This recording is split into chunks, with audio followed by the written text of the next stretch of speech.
Jasmine was a 43-year-old safety inspector who spent her days checking buildings for weak structures and hidden dangers, yet she never noticed the cracks forming inside her own family. Married to her husband Adam for 17 years, she shared one daughter, Miriam, a bright 15-year-old whose life changed after a terrible accident. Jasmine often said, "I can spot danger before it happens," but she never imagined that the people she trusted most would become the danger. Her parents favored her younger sister, Claire, funding her endless projects while telling Jasmine that money was always tight. Everything changed 18 months earlier when Miriam fell through her grandparents' rotted deck during a family barbecue. Jasmine had warned them repeatedly that the deck was unsafe, but they ignored her. The collapse shattered Miriam's lower spine and left her with permanent nerve damage. Since then, she used a wheelchair most days. Jasmine refused to publicly blame anyone, even though she knew their negligence caused the accident. When people asked, she said quietly, "We're focused on healing." But inside, she struggled with anger. Claire received thousands for her business dreams, while Miriam needed a $3,000 wheelchair cushion they claimed they couldn't afford. The family reunion was supposed to be peaceful, but Jasmine felt tension rising the moment Claire arrived in a brand new luxury SUV. Her parents stood proudly beside her, taking photos like she was a celebrity. Jasmine's old Toyota sat a few feet away, and Miriam watched the scene quietly. Adam squeezed Jasmine's hand and whispered, "Just 2 hours. We can get through it." When Jasmine asked her mother about the ramp she had requested, her mother waved her off. "Can't you just carry her down the steps?" she asked. Adam responded sharply, "She weighs 140 pounds. It's not dignified." Jasmine, Adam, and Miriam stayed on the upper level while everyone else gathered below for food and photos. A few relatives came up to greet them, but most pretended nothing was wrong. Claire approached Miriam dramatically, hugged her, snapped a selfie, and posted it instantly. Later, Jasmine's mother suggested Miriam stand for the family photo because the wheelchair might be visually distracting. Adam froze. Then Claire grabbed the handles of Miriam's wheelchair and shook it, saying, "Come on, Miriam, stop being stubborn." Jasmine rushed forward, pulled Claire's wrists off the chair and said coldly, "Don't touch my daughter again." Miriam trembled in her chair while the rest of the family stood watching in silence. Someone even laughed as Claire added, "She can walk. You're just babying her." Jasmine turned the wheelchair and guided Miriam away while Claire called after them, "See? She gets defensive." Miriam's physical therapist, Kyle, had filmed the entire confrontation from across the yard. When the photos resumed, Jasmine, Adam, and Miriam left quietly. At home, Miriam's pain reached an 8, and Jasmine helped her with medication. Later that night, social media posts appeared praising Claire as a supportive aunt. Miriam saw them and whispered, "They don't know anything." The house felt heavy with silence after Jasmine helped Miriam settle into bed. Later that evening, Jasmine and Adam sat at the kitchen table reviewing their phones. New posts were appearing, photos of Claire hugging Miriam, captions about strength and family love, each one painting Claire as a caring aunt. Adam clenched his jaw. "She's using her," he whispered. Jasmine stared at the screen, unable to look away. "She grabbed her," Jasmine said quietly. And they cheered her on. At that moment, a message from Aunt Linda popped up. "Maybe you overreacted." Claire meant well. Jasmine put her phone face down. The next morning, text messages continued pouring in. Cousins Jasmine hadn't spoken to in years were suddenly praying for Miriam, though none had asked what actually happened. Miriam saw one of the posts on Anna's phone and went silent. She rolled to her room without a word. That evening, Jasmine checked Claire's Instagram story and froze. The reunion selfie with Miriam had over 2,000 likes. Comments praising Claire for being such a supportive aunt. Jasmine whispered, "She used her trauma for likes." Adam squeezed her shoulder. "We're done staying quiet." Jasmine nodded slowly. "Yes," she said. "We're done choosing peace." 3 days later, Jasmine's parents called, not to apologize but to scold her. Her mother snapped, "Miriam is 15. She needs to learn life isn't always comfortable. Jasmine replied sharply. She has permanent nerve damage. Her mother sighed. Don't be dramatic. Adam took the phone from Jasmine and hung up. Minutes later, Jasmine's father called back accusing her of being difficult since the accident. Jasmine stayed calm. Your deck collapsed because you ignored the warnings. Miriam is injured because of it. Silence filled the line before her father muttered, That's not fair. Jasmine ended the call and blocked them both. Kyle, the physical therapist, sent Jasmine the video he recorded. Use this however you need, he wrote. Jasmine saved it immediately. That same afternoon, Uncle Robert visited, looking exhausted. They're escalating, he warned. Your parents think you're turning Miriam against them. Jasmine shook her head. They did that themselves. Robert nodded. I know. And Claire? She's telling people Miriam only uses the wheelchair for attention. Jasmine felt something cold settle in her chest. Robert added, I invited Kyle to the reunion because I suspected something. I'm sorry I didn't warn you sooner. Jasmine placed a hand on his arm. Thank you for being honest. 2 weeks after the reunion, Jasmine's parents and Claire showed up unannounced on a Saturday morning, pushing past Adam before he could stop them. Jasmine was upstairs helping Miriam with her morning routine when she heard raised voices. She rushed downstairs to find Claire standing in the living room saying, We're worried about Miriam's isolation. Are you sure you're making the right choices? Jasmine noticed Adam discreetly recording. Jasmine replied firmly, She's receiving everything she needs. Claire stepped forward. But are you listening to her? Jasmine pointed toward the door. Get out. Her father protested. We're trying to help. Jasmine repeated. Leave. Now. Claire's expression hardened when Jasmine ordered them out.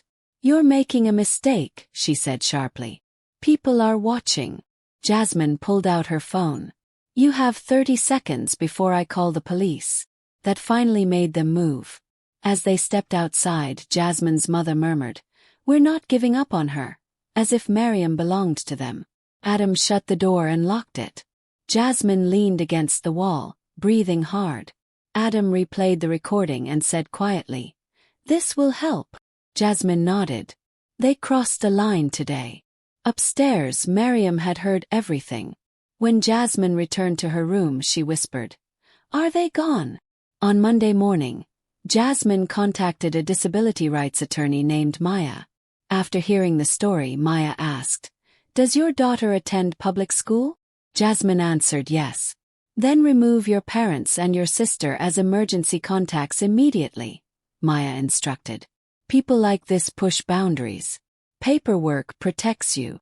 Jasmine spent that afternoon updating every school and medical form, removing all of their names. She made Adam and Uncle Robert the only approved contacts. She also called the clinic, speaking to a disability advocate named Rachel. Rachel said, I'll update Miriam's file and add a note that your family cannot access her information. That weekend, Jasmine's parents returned, pounding on the door for nearly 10 minutes. Their shouting drew neighbors outside. Jasmine stayed inside and recorded everything through the doorbell camera.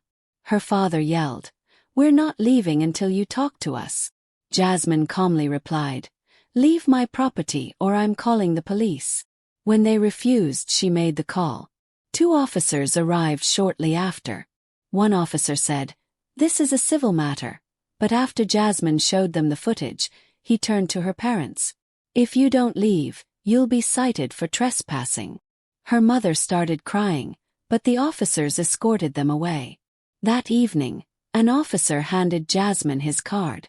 If this continues, file for a restraining order. It makes enforcement easier. Jasmine thanked him. Days later, Coach Bennett, who ran Miriam's adaptive sports program, pulled Jasmine aside after practice. Your sister's been calling around, he said quietly. She's asking if you're controlling or keeping Miriam from the family. Jasmine felt her stomach tighten. What did you tell her? She asked. Bennett shook his head.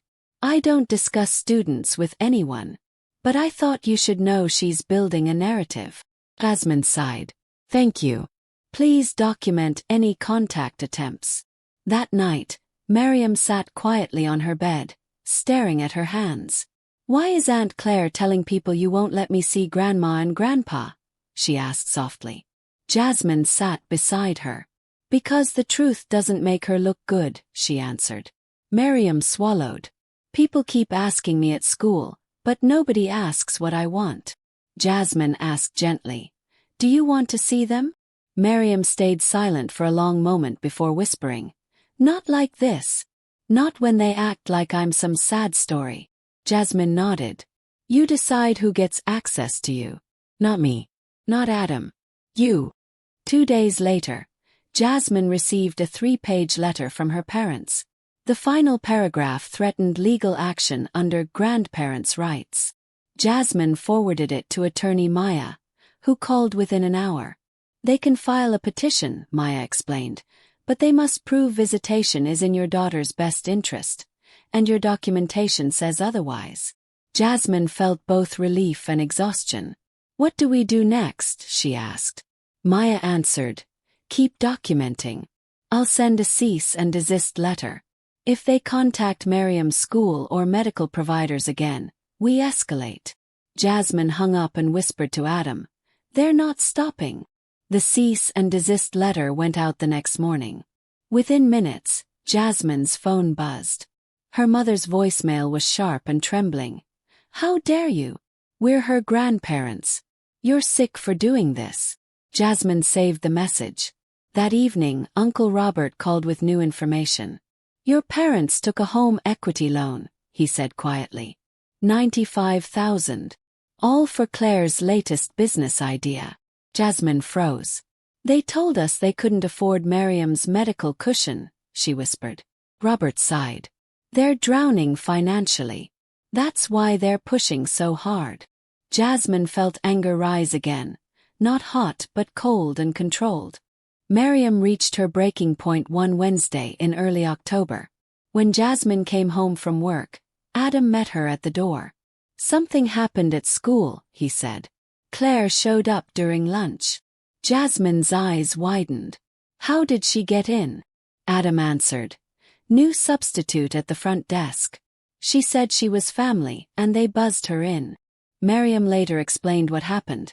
Claire walked into the cafeteria with a gift bag, knelt beside her wheelchair, and spoke loudly enough for everyone to hear.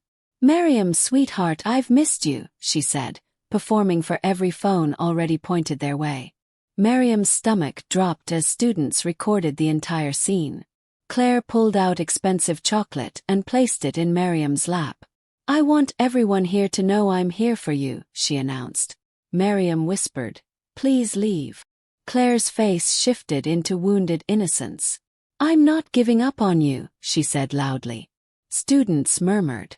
When Claire left, someone at a nearby table read her Instagram caption aloud. Never giving up on my niece. Family forever. #disability awareness. Few students laughed. Miriam watched likes grow in real time. That evening she told Jasmine, I'm tired of being content for her. Later that night, Miriam sat on her bed and said quietly, she brought chocolate, Mom. I'm lactose intolerant. She doesn't even know that. Jasmine felt her heart crack. She doesn't know you because she never asks, Jasmine replied.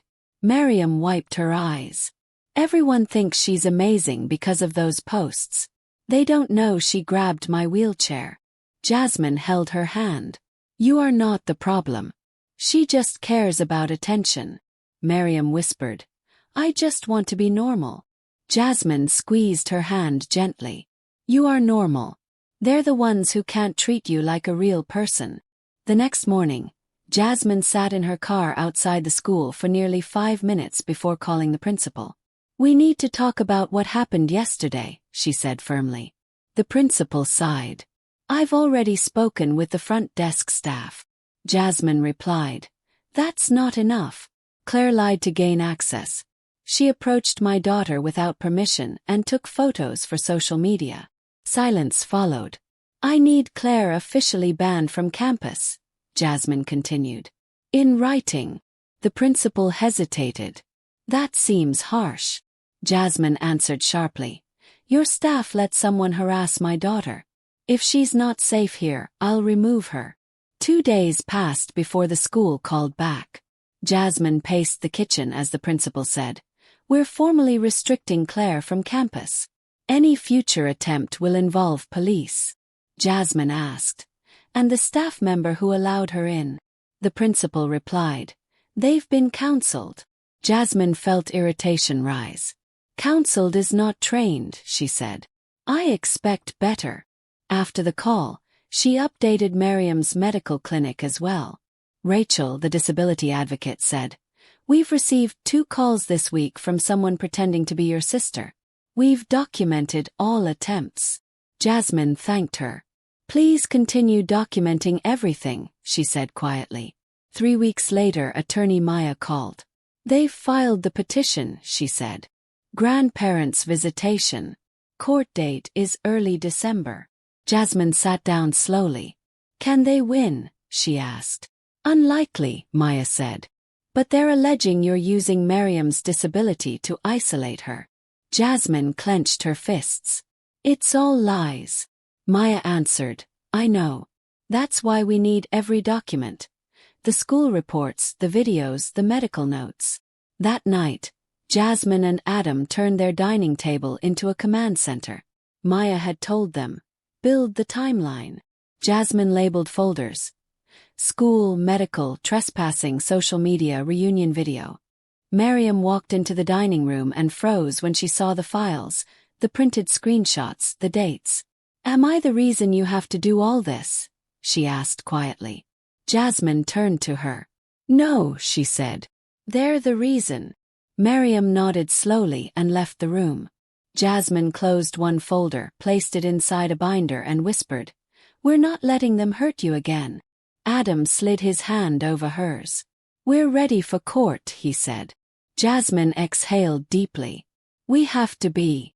She tucked the binder into her work bag. If they want a fight, she said, they'll get one. Claire began posting vague messages on social media. Quotes about toxic parents and children being turned against their family. People in the community whispered, and one small online publication printed an anonymous story hinting that Jasmine was overly controlling and using disability to manipulate access. Nothing was directly named, but everyone knew. Maya reviewed the article and said, We'll handle it later. Focus on court first. Uncle Robert called that night. Claire's business collapsed, he said. She's living with your parents again. They're desperate, Jasmine. Be careful. Jasmine rubbed her forehead. Desperate people make reckless choices, she said quietly. The deposition began 3 weeks before the court hearing. Their lawyer was smooth and polite, but his questions were sharp. Miriam uses a wheelchair, but she can walk. Correct. Jasmine replied calmly. She can walk short distances with extreme pain. Her specialists recommend the wheelchair to prevent further nerve damage. The lawyer nodded. Your parents asked her to stand for a family photo. Seems reasonable. Jasmine leaned forward. Reasonable is respecting medical limitations. Unreasonable is forcing her to perform for a picture. Adam squeezed Jasmine's knee under the table. Maya objected strategically whenever the lawyer twisted words or minimized the injury. When asked about leaving the reunion abruptly, Jasmine said clearly, We left after Claire grabbed my daughter's wheelchair and shook it. The lawyer countered, Isn't it true Claire was encouraging her? Maya slid the video forward. This recording shows physical interference with a mobility device, she said. The lawyer pressed on. Cutting off contact over one incident seems drastic. Jasmine replied. It wasn't one incident. It was a pattern. Unsafe conditions, no accommodations, repeated disrespect, trespassing and harassment. The deposition ended with Maya telling Jasmine quietly, You did well. The video and timeline are strong. It will matter. Miriam's deposition took place the following week. She sat upright in her wheelchair, calm but serious. Do you love your grandparents? The opposing lawyer asked. Miriam hesitated. I used to, she said softly. But not anymore. Why the change? He asked. Miriam took a breath. Because they act like I'm broken. They didn't want me in photos. They defended Claire when she grabbed my wheelchair. And they keep saying I need them, but they never ask what I want. The lawyer leaned forward. Do you want to see them? Miriam replied. Not until they apologize sincerely. And mean it. When asked if she would comply with court-ordered visitation, Miriam answered honestly. If I have to, I will. But I won't pretend everything is okay. They need to accept who I really am, not some version that makes them look good. Jasmine wiped a tear from her cheek, proud of her daughter's strength. Maya whispered, she's incredible. Judges listen to children who speak clearly about their experiences. Later that evening, as they ate dinner in the quiet kitchen, Miriam said, I wasn't scared today. Jasmine smiled softly. That's because you told the truth. The truth holds its ground. Court day arrived in early December. Jasmine walked into the courtroom holding Miriam's hand while Adam carried their binder of documents. Her parents and Claire sat on the opposite side, dressed neatly, faces carefully arranged to look concerned. The judge, a calm woman in her 60s, had already read everything. Their lawyer spoke first about family unity and loss of connection. Then Maya presented her case. The deck collapse, the lack of accommodations, Kyle's video, the trespassing, the social media exploitation, the school intrusion, and the repeated boundary violations. The judge listened closely, occasionally raising an eyebrow at the evidence. When Maya finished, the judge asked to speak with Miriam directly. Miriam wheeled herself forward with quiet confidence. I read your deposition, the judge said gently. You don't want to see your grandparents. Miriam answered. Not until they actually apologize. Not sorry you're upset, but clearly saying what they did wrong and how they'll change. The judge nodded slowly. That's very specific. Miriam replied. I've had 18 months to think about it. The judge glanced toward Jasmine's parents. Would you like to respond? Jasmine's mother began crying. We love her, she said. Miriam whispered. That's not an apology. Jasmine's father tried next. We made mistakes, he said, but cutting us off is extreme. Miriam looked at him and replied softly. Still not an apology. The judge turned to Claire. Do you have anything to add? Claire stood, smoothing her dress. Your Honor, I think. Sit down, the judge interrupted. I've seen the video. Claire's face went pale. The judge folded her hands. This child is not coached. She is speaking from experience. Then she delivered her decision. The petition for grandparents' visitation is denied. Court-ordered visitation would not be in the child's best interest. The judge continued. Given the repeated boundary violations, harassment, and documented emotional harm, I am issuing protective restrictions. The petitioners are to have no contact with a minor child, her parents, her school, or her medical providers for 12 months. Any violation will carry legal consequences. She looked directly at Jasmine's parents. If you want a relationship with your granddaughter, earn it. Apologize with clarity. Respect boundaries. Demonstrate change with actions, not words. She struck the gavel, ending the case. Jasmine felt her knees weaken with relief. Miriam looked at her mother and whispered, Is it finally over?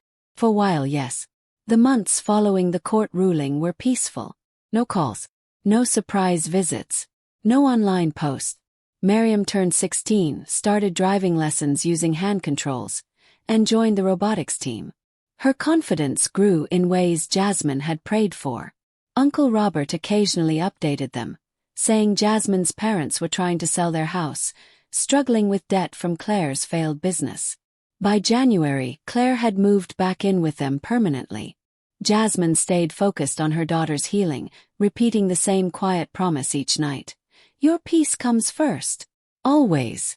But in April, 10 months after the reunion, Uncle Robert called again. Claire is telling people Miriam faked her disability, he said. Jasmine felt ice fill her stomach. She said she has proof. She's desperate, Jasmine. Jasmine alerted Maya immediately. Let her try, Maya said. We have medical proof from 4 specialists and the video. If she accuses a disabled minor of faking, she'll learn what defamation law looks like. A week later, an online article appeared, implying Jasmine exaggerated Miriam's condition to control access. No names were used, but everyone locally knew who it referred to. The article spread quietly but steadily. Maya sent a demand letter with every piece of evidence. Medical records, court transcripts, the video of Claire shaking the wheelchair, and documentation of school intrusion. Days passed with no response. Maya sent a second letter, firmer with a deadline. Finally, the editor called her. We were given documentation by the source, he said. Maya replied. Your source gave partial information without context. You printed allegations about a minor without verifying anything. You have 48 hours to retract. The editor hesitated. We need time to review, Maya said firmly. You've had 10 days. The publication eventually retracted the article and issued a correction, admitting they failed to verify claims. Although the retraction received less attention than the rumor, the truth was documented. In late May, Miriam helped organize her school's Accessibility Awareness Assembly. She was chosen to speak about inclusion and dignity. The gym was full when she rolled onto the stage. Sometimes the hardest part of disability isn't the disability, she said. It's how people treat you because of it. Her words were calm, honest, and brave. Students listened in complete silence. Jasmine felt tears fill her eyes. Halfway through Miriam's speech, Jasmine saw movement in the back row. Her parents and Claire had slipped in through a side entrance.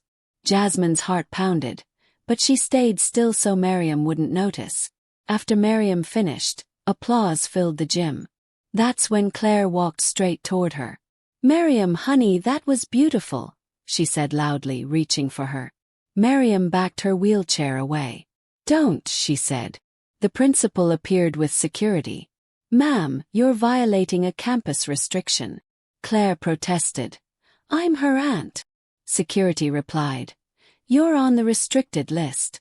Police have been notified. Students recorded everything. Police arrived within minutes. Security handed over footage from the event. Officers documented the violation and escorted Claire and Jasmine's parents out of the building. Outside, Claire yelled, "You're sick. All of you." But no one listened. Online, the recorded video spread quickly. Students shared it. Miriam's speech, Claire approaching her, Miriam saying, "Don't," and security stepping in. The comments were different this time. People saw the truth. Claire deleted all her social media accounts within a week. Jasmine's parents sold their house that June and moved to a smaller rental. Their influence faded quietly. By September, 15 months after the reunion, life finally felt stable. Miriam started her junior year, got her driver's license with hand controls, and made varsity on the robotics team.